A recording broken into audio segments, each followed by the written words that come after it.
আপনাকে এর আগে আমরা অনেকবার দিছি, ওয়ার্নিং দিছি। আজকে হচ্ছে আপনার লাস্ট ওয়ার্নিং। যদি আপনি আজকে এটা বিক্রি বন্ধ না করেন, কালকের দিন আমরা কিছু বলবো না। পরশু দিন তো এসে আপনার ছেলেপেলেদেরকে গ্রাম থেকে এলাকার সার্বিক লোক বসে রেজুলেশন করে কোনো নেশাখোর কোনো সন্ত্রাসী জায়গায় গ্রামে হবে না। একেবারে স্বেচ্ছায় সব বাড়ি ছেড়ে দিয়ে বাড়া চলে যেতে হবে। তোমরা তোমার মাকে বলো যে তোমার মা তোমার সামনে বলুক যে আজকের থেকে আর বিক্রি করবে না। 5 দিন সময় দেন, এর মধ্যে আমি দেখছি এখানে না 5 দিন না, তোমাদের 5 দিন সময় দেওয়া যাবে না। আজকের পর থেকে কোনো জিনিস নিষেধ করার পরও লোক 4-5 দিন আসবে না, বুঝছেন? তারপরে আমি এর আগেও নিষেধ করেছি, তাকে বলছি যে এগুলো করা যাবে না। এটা আমি মারিছি, এটা বিচার পর্যন্ত হয় কিন্তু মাঝে যে এটা নিয়ে আমি কিন্তু বিরোধ দেখা গেছিলাম, ঠিক আছে? তারপর আপনি 5-6 দিন সময় দেন, এর মধ্যে আর কোন লোক আসবে না। যারা যারা আসে তাদের বন্ধ ধরে ফেলতে হবে, কোনো ব্যথা কেনা হবে না, ধরে হাত ভেঙে ফেলতে হবে। এই দেখবে সেই ধরে রাখবে, আজকেই বন্ধ, এখনই বন্ধ। তোমার মা এবং তুমি বলো যে আমরা আজকে তো বিক্রি করব না।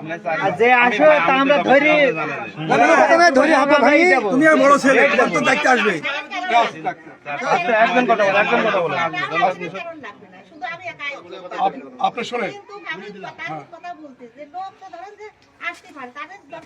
আপনার কাছে যা আছে মোট কয় টাকার জিনিস আছে শোনেন, আমরা ওই টাকা আপনার ওই জিনিস আমরা নগদ টাকা আপনার দিয়ে দিই, শোনেন। এর বাইরে যদি আপনি কোন রকম কোনো কিছু করেন, আমরা কোনোদিন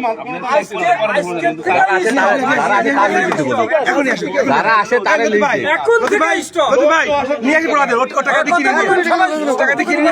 আর বলেন যে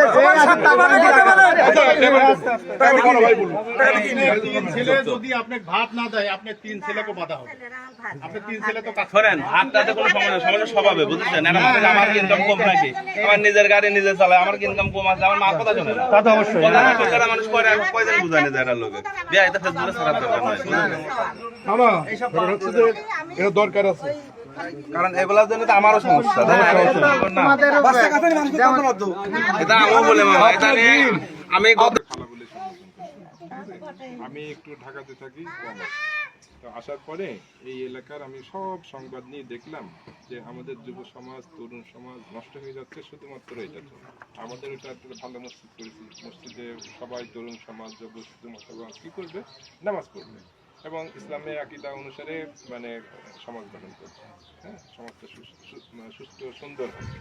কিন্তু এই কয়েকটা হচ্ছে আপনাদের এই মাদক যারা ব্যবসা করে, এই ব্যবসা মাদক সাপ্লায়ার যার জন্য এই তরুণ সমাজ নষ্ট হয়ে যাচ্ছে।